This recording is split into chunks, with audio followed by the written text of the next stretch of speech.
Jonathan Chaga here from mixedmartialarts.com. I'm joined today by long-term partner of the notorious Conor McGregor, Dee Devlin. First of all, Dee, we're at the media day here before UFC Boston. Conor's just about to do a little workout. First of all, how are we doing? Good, yeah, good. Enjoying Boston. We're here about a week now, so we're really settled in, yeah. It's like being at home. Right, okay. It's just like home.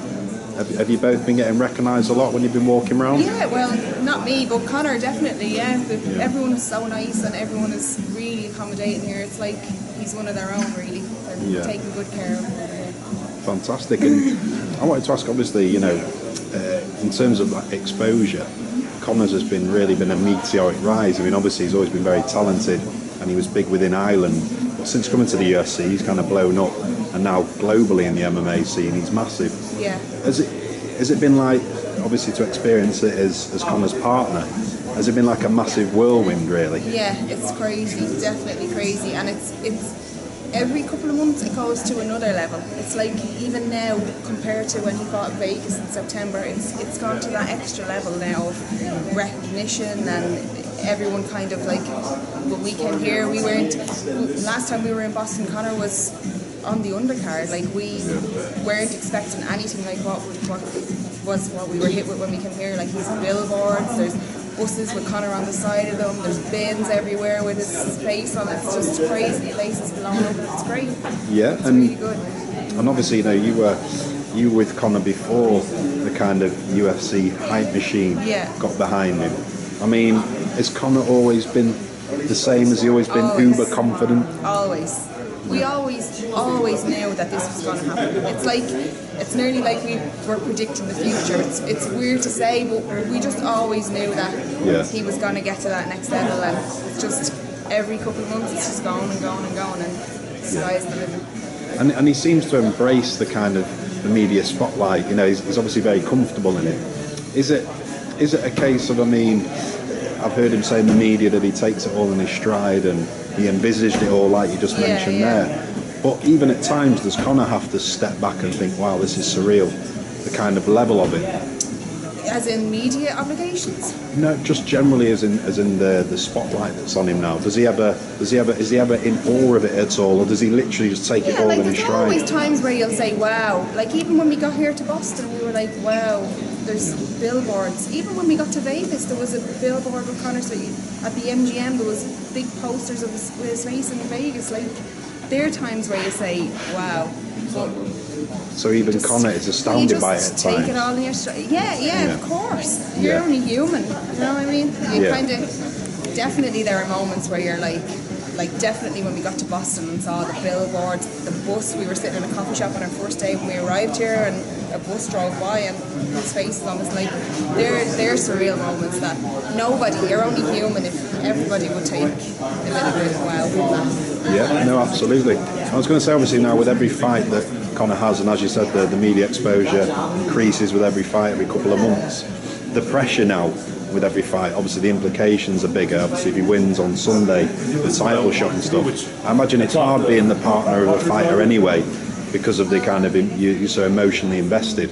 But is it now intensifying this kind of process as he climbs the ladder? I find I'm more nervous. Like when the first time I went to see Conor fight ever was like 50 people in a room, in a ring, and I thought, I'm going to vomit. Like, there's no way I could get more nervous than this. But each time, it's just getting that more and more. And I definitely, as someone watching someone you care about getting in, and it definitely gets me in the gut now, I have to say, It's like fight day. Now, coming up to it, I'm not so bad. These couple of days, like, there's so much going on, and that keeps us busy. But fight day is definitely a day where my stomach is the best place. And do you resort to anything? I remember Ricky Hatton's mum used to say that when she watched Ricky Hatton fight, she used to always have like a bit of vodka and orange, you know, to calm the nerves. I can't take anything. I'm literally like a ball of nerves. But as soon as he gets in, as soon as I see him, it's nearly like not so much fight day, it's when he leaves the fighter hotel. Like, I'm fine that morning when I'm with him, but when he leaves the fighter hotel and I'm kind of left on my own and I'm kind of saying, shit. But then as soon as he gets in and I see him again, I'm kind of like, no, he's fine. I just see how calm he is. just has it in the bag then. Yeah, absolutely. And I wanted to ask as well, I saw on YouTube the other day he'd won some sort of fashion icon award or something. Yeah. Can you put into perspective for like the MMA fans globally, obviously, that don't understand maybe the kind of local scene in Ireland? Is he kind of becoming the kind of David Beckham of Irish sports? It's crazy at home. It's crazy. Like, everywhere we go, we can't, like, on a Saturday afternoon, we couldn't walk down, like, Grafton Street is the main shopping street in Dublin. We couldn't walk down Grafton Street and not get stopped 100 metres from here to here, and not get stopped like 10 times. Even at like people gather, and it's mental at home. It really is crazy. But the Style Awards, he won there's a magazine at home called the VIP magazine, and they have an event every year, and he won most stylish man. So that was, we got to go out, and it was a big black tie kind of ball event, and it was really cool. So it's actually in April now this year, so I don't know if he can win it twice, but I know he's going to try. Absolutely, yeah. And is the David Beckham comparison kind of, you know, obviously David Beckham was very much a fashion icon outside of his sport as well. Conor's kind of moulding himself in that same way now, becoming a bit of a brand. Kind of on his own path, really, as well. Like he kind of just does his own thing, and what happens is just what happens. Like he wouldn't do it for the media attention. He's just been himself and doing his thing, and people are interested. Yeah. And just a couple more questions. Obviously, appreciate the time today. Can you provide any insight into, I don't know, Conor away from the cameras? You know, something that maybe the everyday MMA fan doesn't know about Conor, like a hobby that he has or some characteristic of his. It's a funny thing because people ask Conor that a lot about hobbies and what do you do to kind of get away and what do you do to kind of shut off. He doesn't.